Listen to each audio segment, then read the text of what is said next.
Only here, so me I give a dance pat award, so every jackman and the mama come. I have 3 of these. I came first in social studies class 3 years in a row. So yes, me I go answer you because me did work hard for this.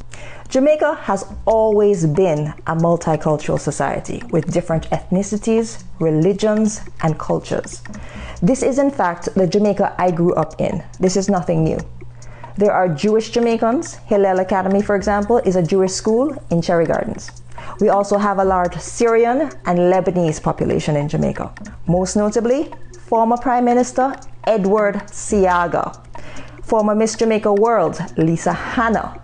The Hannas are also business owners alongside the Issas, the Azans, and Amars. So how did they get here? Well, in the 1800s, Lebanese and Syrian Christians that were fleeing religious persecution by Muslim Turks from the Ottoman Empire came to Jamaica. Jamaica's Great Exhibition of 1891 attracted over 300,000 visitors from around the world, many from the Middle East. Guys, I think the lack of awareness stems from schools failing to teach about Caribbean trade and how slavery, politics, and economic circumstances caused people to move around the globe.